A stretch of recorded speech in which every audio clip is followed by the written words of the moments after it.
Ulama, saya tidak tahu, lupa juga tuh namanya. Tapi isi kandungan kata-katanya seperti itu. Kalau bukan kebenaran Al-Quran, maka Islam ini mungkin akan mundur. Karena reputasi umat Islam yang tidak begitu baik-baik saja. Ya, karena reputasi umat Islam yang mempresentasikan Islam itu tidak sesuai dengan apa yang diinginkan oleh Islam itu sendiri. Jadi untung saja Al-Quran itu benar. Al-Quran itu masih dipagari oleh para hufal Al-Quran.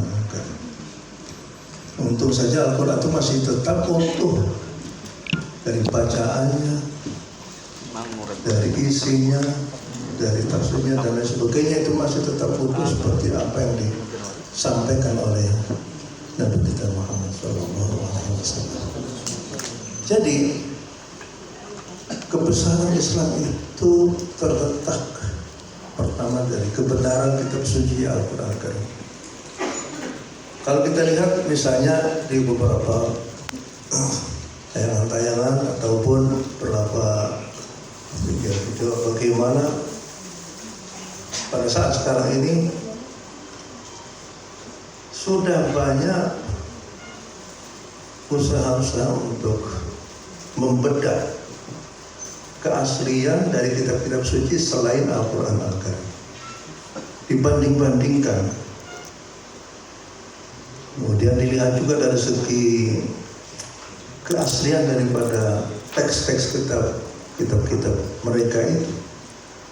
Ternyata Al-Quran masih tetap tegar. Dilihat dari segala apapun, ya, dilihat dari segi keilmuan, dilihat dari segi keasliannya, dari segi asalnya dari Al-Quran bil haqqi anzalnahu bil haqqi nazal. Artinya proses turunnya Al-Quran itu sendiri adalah benar. Dan isi kandungan Al-Quran itu juga benar. Jadi yang harus kita pegangi bersama. Ada beberapa kalimat-kalimat atau ayat-ayat suci Al-Quran yang patut untuk menjadi pegangan kita bersama. Pertama adalah wa innahu latanzilu rabbil alamin nazala bihi ruhul amin ala qalbika litakuna minal munzirin bilisanin arabiyyin mubin.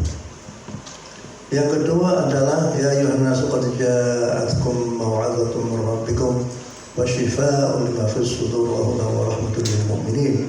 Qul bi fadlillahi wa bi rahmatihi fa bidzalika falyafrahu huwa khairum mimma yajma'un. Ini adalah merupakan fadlun min Allah, rahmatun min Allah. Maka kita harus bergembira dengan kehadiran Al-Quran Al-Karim. Bagaimana caranya kita bersyukur kepada Allah Subhanahu wa taala atas kehadiran Al-Quran? Yang kita harus berjuang untuk Al-Quran, baik dari segi kandungan, baik dari segi cara membacanya, baik dari segi hafizul Quran Karim dan lain sebagainya. Itu adalah cara yang paling bagus kita itu bersyukur atas kehadiran dan turunnya Al-Quran kepada kita sekalian. Berikutnya ya ayat-ayat yang berkaitan dengan hidayatul Quran Karim. Inna hadzal Qur'ana yahdi lillati hiya aqwam wa yubashshirul mu'minina alladzina ya'maluna as-salihati anna lahum ajran kabira. Begitu juga law anna Qur'ana suyirat bil jibal wa qut'at bil ard aw kullima bil mauta bal lillahi al-amru jami'an. Begitu juga ayat-ayat yang lain yang menunjukkan tentang kullu in ijtama'atil insu wal jin ala ya'tu mithla hadzal Qur'an la ya'tuna mithlihi walau kana ba'duhum li ba'din dhahira. Am yaquluna iftarahu fa'tu bi 'ashri suwarin mithlihi muftariyat wad'u man istata'tum min dunillahi in kuntum shadiqin. Dan hadis-hadis yang berkaitan dengan Al-Quran itu sendiri, Nabi sudah mewasiatkan dan menitipkan kepada kita sekalian kitab suci Al-Quran Karim. Yaitu diantaranya tarfikum amrayni ma in tamassaktum bihi ma lam tadillu abadan. Kitab Allah wa sunnat Rasul. Ini adalah merupakan pesan Nabi kepada kita sekalian. Kami para masyarul anbiya itu tidak bawa apa-apa. La nurath ma taraknahu la nurath. bahwa kami para masyarakat anbiya itu tidak mempunyai apa-apa. Kami hanya menitipkan kepada kalian, yaitu para umatnya Nabi Muhammad, yaitu kitab suci ini. Oleh karena itu, karena ini adalah titipan Nabi, ayo kita bersama menggalang persatuan kita, memperkuat kesatuan kita untuk tetap terus membawa Al-Quran Al-Karim dan kita sebarluaskan kemanapun juga, dan kita yakin bahwa Al-Quran itu adalah merupakan kalamullah, nur wa hidayah. Keberkahan Al-Quran sudah tentu dijanjikan sendiri oleh Al-Quran Al-Karim. Wa hadza kitabun anzalnahu mubarakun fattabi'uhu wattaqu la'allakum turhamun. Kitabun anzalnahu mubarakun fattabi'uhu wattaqu la'allakum turhamun. Begitu juga wa nazzil minal Qur'an ma huwa shifaa'un wa rahmatun lil mu'minin wa la yazidul zalimina illa khasara. Oleh karena itulah maka kita meyakini bahwa apabila orang itu berkhidmah untuk Al-Quran Al-Karim dalam berbagai macam bentuknya, itu, maka bentuknya itu kita selalu mengaji Al-Quran untuk diri kita sendiri, ataupun mengajarkan Al-Quran kepada keluarga kita, mengajarkan kepada tetangga kita, itu Allah Subhanahu Wa Taala berterima kasih. Kita ini seakan-akan ikut memperdagangkan dagangannya Gusti Allah. Karena Allah Subhanahu Wa Taala mengatakan, ya Rasul balligh ma unzila ilaika min rabbik wa illam taf'al fama ballaghta risalatahu wa uhiya ilayya hadzal Qur'an litunzirakum bihi wa man balagh yunzirakum bihi wa man balagh. Jadi Allah itu sangat senang sekali apabila orang itu berkhidmah kepada Al-Quran dalam bentuk apapun juga. Oleh karena itu tidak mengherankan apabila Allah akan memberikan apresiasi kepada siapapun juga yang mau berkhidmah untuk Al-Quran Al-Karim. Allah sangat senang apabila orang itu senang kepada Al-Quran Al-Karim. Coba bisa kita bayangkan saja ya, bahwa orang membaca satu huruf daripada Al-Quran itu saja mendapatkan perhatian dari Allah Subhanahu Wa Taala. La aqulu alif lam harfun, wal alif harfun, wal lam harfun, wa mim harfun. Orang yang melihat mushaf Al-Quran dengan penuh kecintaan itu juga merupakan satu ibadah. An-nazar ila mushaf itu ibadah. Dahulu para tabi'in, para ulama-ulama masa lalu itu setiap hari akan selalu menyapa Al-Quran Al-Karim. Apakah dalam bentuk melihatnya ataupun dalam bentuk mencium mushafnya ataupun membaca Al-Quran Al-Karim. Dan yang lebih ekstrim lagi adalah orang-orang seperti Sahabat Utsman bin Affan yang menghatamkan kadang-kadang satu hari itu 2 kali. Imam Syafi'i itu menghatamkan Al-Quran, dan pada hari-hari biasa itu 1 kali khataman. Kalau kita khatamannya berapa ya tergantung daripada kalau terus masuk karena ribut, repot dan lain sebagainya, maka itu ada dispensasi.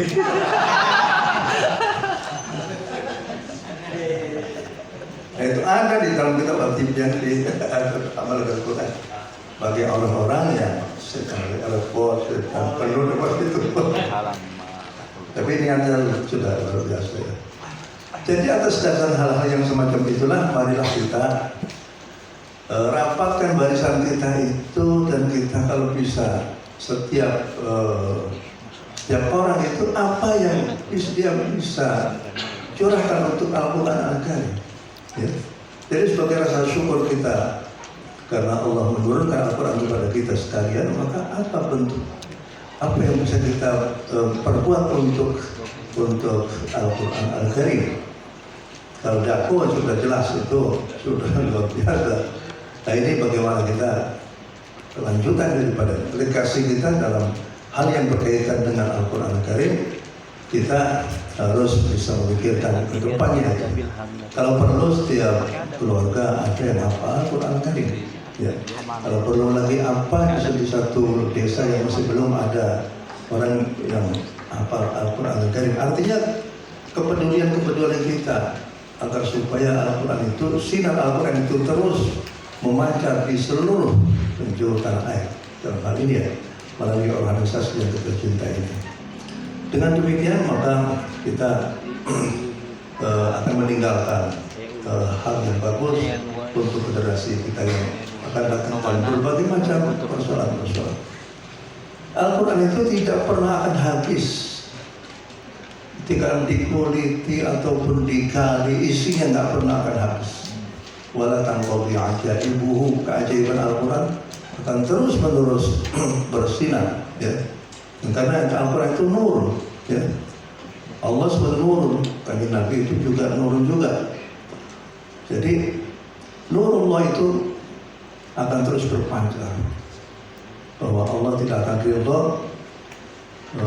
cahaya Al-Quran itu akan akhirnya meredup, apalagi Allah illa yutimma nurahu walau karihal kafirun wa yaqullahu illa yutimma nurahu walau karihal kafirun. Allah tidak senang, karena kalau seandainya cahaya Al-Quran itu akhirnya meredup, maka yang akan rugi itu adalah manusia dan kemanusiaan itu sendiri. Kalau sudah tidak ada lagi orang yang mau membaca Al-Quran, tidak ada lagi orang yang mau menghafalkan Al-Quran, tidak ada lagi orang yang mau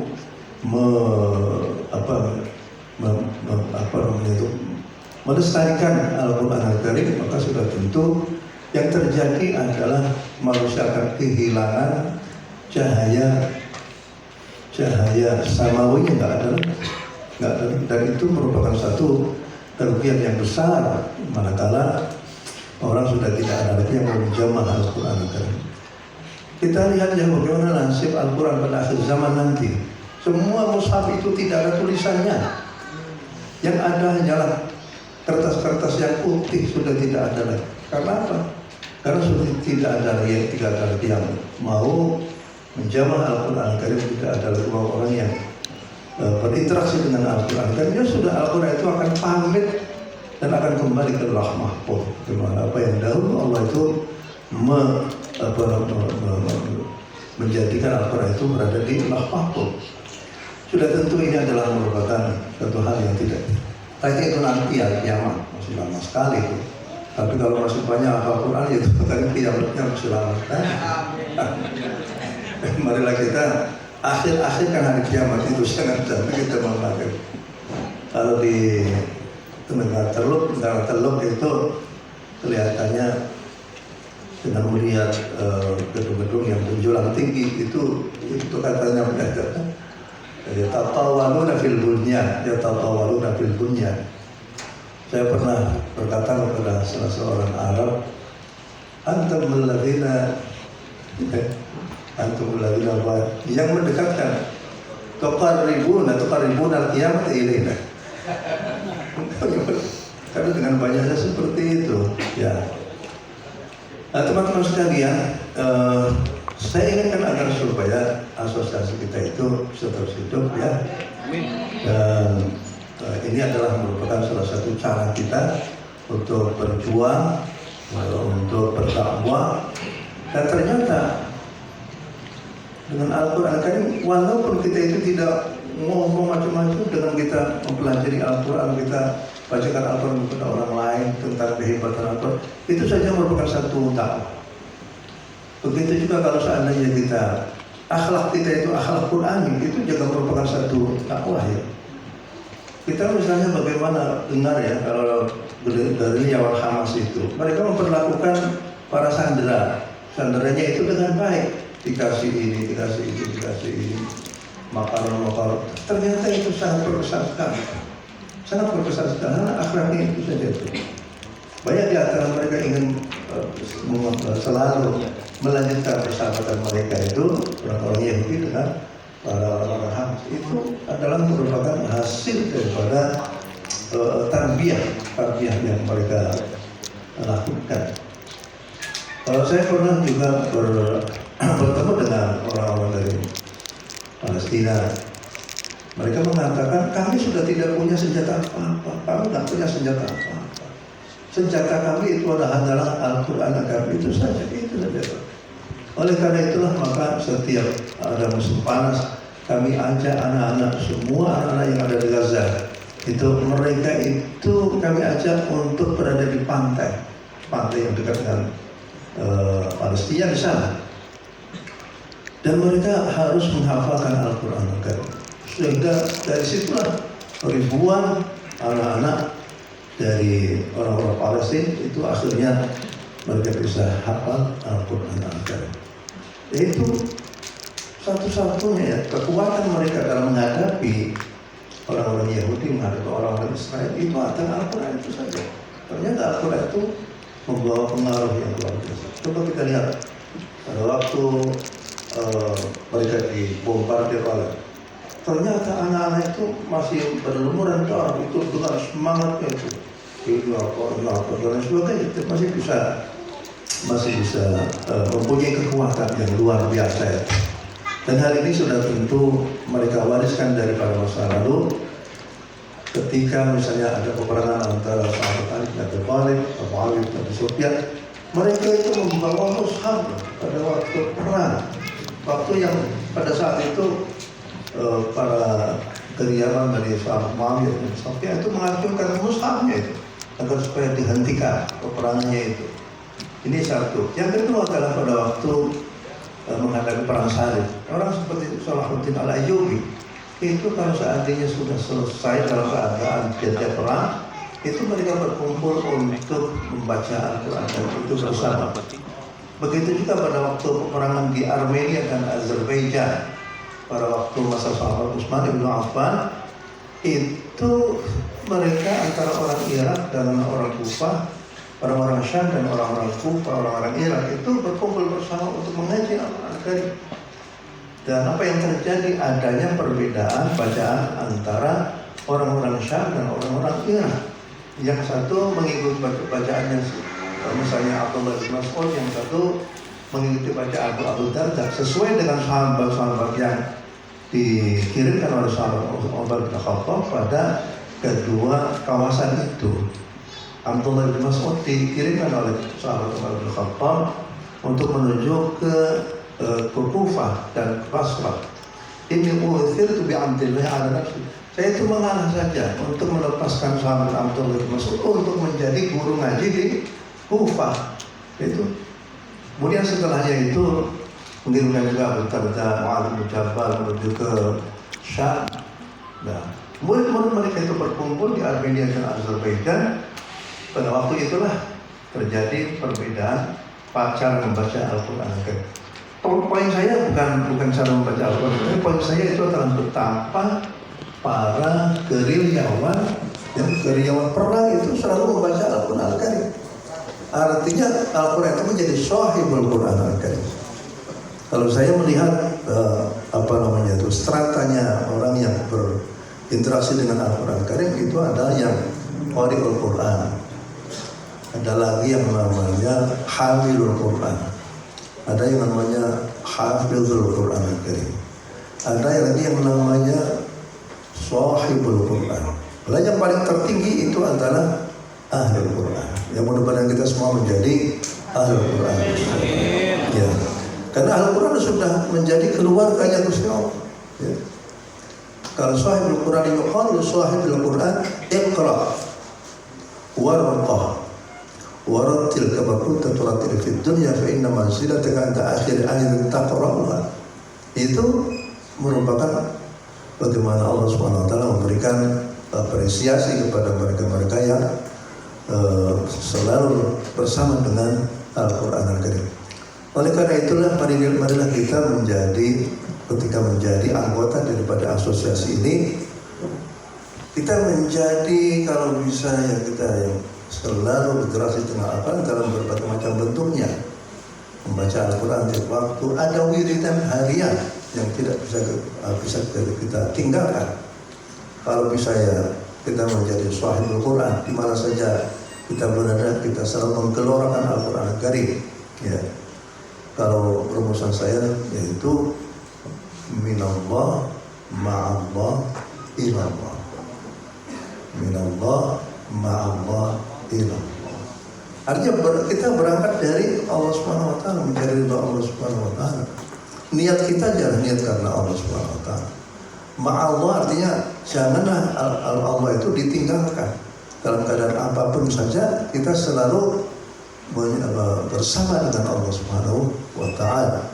Kita tidak meninggalkan Allah. Seperti ta'aruf ila Allah fil raha, ya'rifka fi syiddah, ataupun juga hadis-hadis yang lain. Yang kemudian adalah ilallah. Kita akhirnya bermuara kepada Allah Subhanahu wa Ta'ala, mencari ridha Allah Subhanahu wa Ta'ala. Kemudian saya berharap juga agar supaya asosiasi ini ya tidak tercampurkan oleh kepentingan-kepentingan politik praktis, tidak diganggu oleh akan hanya personality itu terserah saja. Tapi jangan sampai kita itu menggunakan asosiasi ini untuk satu politik praktis, karena Al-Quran jauh lebih tinggi daripada kepentingan politik praktis itu.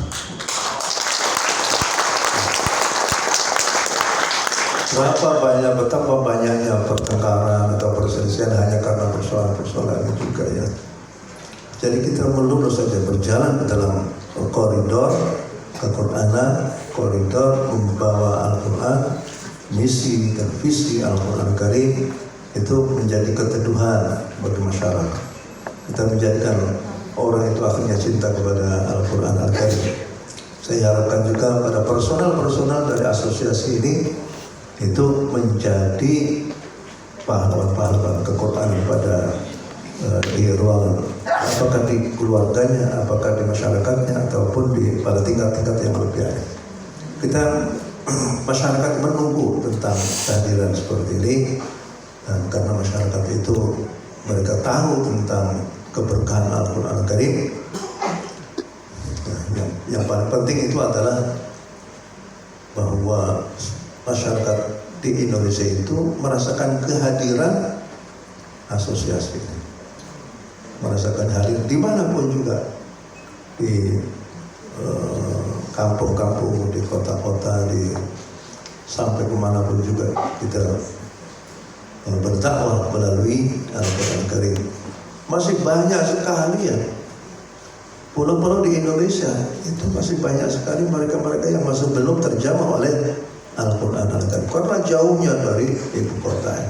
Kalau yang di ibu kota ya tenang-tenang saja, tapi bagi mereka-mereka yang ada jauh di pedusunan, jauh di lereng gunung, jauh di itu, ini adalah merupakan salah satu dari tugas kita, itu adalah bagaimana menyebarluaskan Al-Quran dalam berbagai macam bentuknya itu kepada. Saya pernah juga berbicara kepada mereka-mereka yang membagikan ayat suci Mushaf Al-Quran Al-Karim.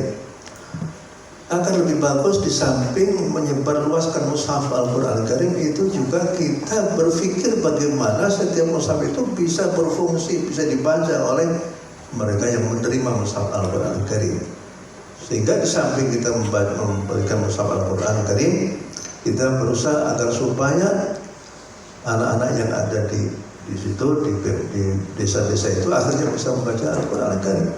Sebab kalau seandainya hanya membagikan Mushaf Al-Quran Al-Karim, bisa jadi mereka tidak bisa membaca. Akhirnya Mushaf itu hanya tertumpuk di laci-laci mereka, tertumpuk. Jadi bagaimana kita itu bisa memfungsikan Mushaf Al-Quran Al-Karim? Itu pertama dengan ya iman kepada kitabullah, yang ketiga bagaimana bisa membacanya, yang ketiga berikutnya itu adalah bagaimana bisa mengerti artinya, dan kemudian bagaimana bisa berinteraksi dengan Al-Quran. Dulu ketika waktu masih saya di Madinah itu, salah satu dosen saya itu Abdul Fattah Ashur dari Mesir, itu beliau berkata kepada para mahasiswa di kelas, coba kamu setiap hari peganglah Al-Quran, bawalah selalu pensil, bacalah Al-Quran itu ayat per ayat, carilah arti daripada setiap kalimat yang ada di situ. Kemudian setelahnya itu carilah tafsiran daripada itu. Kalau kita belum mampu, kita buka tafsir, sehingga akhirnya kita itu bisa memahami isi kandungan Al-Quran Al-Karim secara bertahap dari awal hingga akhir. Sudah tentu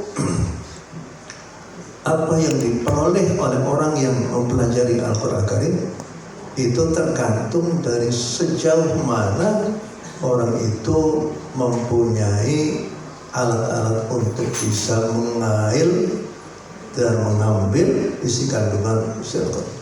Orang yang mempunyai kapasitas keilmuan yang tertentu sudah tentu itu akan mendapatkannya sesuai dengan kapasitas keilmuannya. Kalau orang ingin mendapatkan hasil dari misalnya dari sungai yang kita baca, yang dia bawa itu adalah pancing, ya dapatnya ikannya kecil-kecil. Kalau seandainya orang itu pakai cukup, pakai apa namanya itu, pakai sampan, ya dapatnya ada. Kalau pakai jala, dapatnya banyak lagi. Kalau seandainya dia itu menggunakan fasilitas yang lebih canggih lagi melalui apa namanya itu, melalui ya yang canggih pada masa sekarang ini, satelit begitu, di mana keberadaan ini, maka sudah ditetapkan. Begitu dengan Al-Quran Karim. La'alimahu alladhina yastanbitunahu minhum, la'alimahu alladhina yastanbitunahu minhum. Oleh karena itulah, marilah kita perkuat juga diri kita sendiri dalam rangka untuk menggali potensi apa yang ada di dalam Al-Quran Karim. Jadi Al-Quran itu seperti suatu hal yang besar, di mana kita itu mengeruk kekayaan yang ada di dalam Al-Quran, tidak pernah akan ada habis-habisnya sampai hari kiamat pun juga. Tahu-tahu ketahuan bahwa di sini ada kehebatan daripada Al-Quran Karim. Kita lihat Asmaul Husna, bagaimana hubungan Asmaul Husna dengan ayat sebelumnya. Bagaimana seluruh fi'il mudhari yang ada di dalam Al-Quran Karim digunakan untuk apa saja fi'il mudhari. Begitu juga isim nakirah yang ada di dalam Al-Quran. Buat apa saja? Kenapa Al-Quran menggunakan isim nakirah pada ayat ini? Kenapa menggunakan isim ma'rifah pada ayat ini? Begitu juga dengan yang lain-lainnya. Masih banyak lagi itu isi kandungan Al-Quran Karim yang perlu kita. Ya, alhamdulillah di DKI, alhamdulillah semuanya sudah S1 semua ya. Mulai dari OB sampai yang lain-lain. Ya, yang sudah dokter semua ya. Profesor saja ya, amin ya Rabbal. Ini walaupun sebelumnya belum dapat, sudah dapat profesor ini. Ya, karena profesor itu pengakuan daripada masyarakat terhadap apa yang telah dirintis oleh seseorang. Ini luar biasa. Jadi satu orang tapi seperti beberapa puluh orang ini. Saya kira itu saja yang bisa saya sampaikan, mudah-mudahan ya. Terima kasih atas semuanya. Dan saya berharap bisa terus berjalan ya. Ini yang sudah dirumuskan apa saja hasilnya. Apa lagi?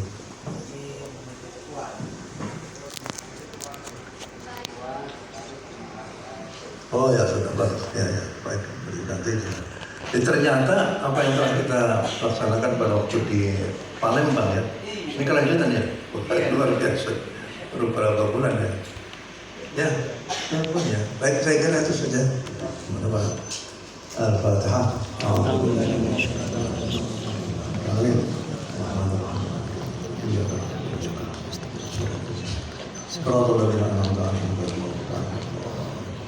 Bismillahirrahmanirrahim. Alhamdulillahirrahmanirrahim. Hamdi wa fi'na ma wa yukafi bismillah. Ya Rabbana lakal hamdu wa lakal syukur kama yanbaghi li jalali wajhika. Allahumma lakal hamdu hamdan katsiran tayyiban mubarakan fihi. Subhanaka la nusyrika lana 'alaika kama athnayta 'ala nafsik. Lakal hamdu hatta tarda wa lakal hamdu ba'da ridha. Allahumma lakal hamdu wa lakal syukur bi yadikal khair wa ilayka al-amr. اللهم صل وسلم وسلم وسلم على سيدنا محمد الذي حل بنا قدر وتنفرج بالكرب وتغفر بالحوادث بالغيب حسن الخاتم واستسقى الله به الكريم وعلى اله وصحبه كل لمحه ونفس بعد كلمه. اللهم انا نسالك من النعمه تماما ومن العصمه تماما ومن الرحمه شمولها ومن امين يا الله. من المعايش ارغده ومن العمر سعده ومن احسانه من الانعام انعمه من الفضل عذبه ومن الكبر اضربه. اللهم كن لنا ولا تكن علينا. اللهم اختم بالسعادة آجالنا قرب العالمين ولا ورسولنا وسيدنا واجعل التقوى زادنا في دين اجتهادنا وعليك توكلنا واعتمادنا. اللهم ثبتنا على نهج الاستقامة وعافنا في هذه الدنيا من موجبات النجاة يوم القيامة. اللهم خف عنا ثقل الأرزاق واكفنا واصرف عنا شر الأشرار برحمتك يا عزيز الغفار. يا حي يا قيوم برحمتك نستغفر واصلح لنا شأننا كله ولا تكلنا إلى أنفسنا طرفة عين اللهم إنا عبيدك بنو عبيدك بنو إيمان نصيحتنا عدل فينا وعدل فينا رضاك. نسألك اللهم بكل اسم هو سميت به وأنزلنا في كتابك علمنا وعد من خلقك استأثرت به بعلم الغيب عندك على القرآن العظيم.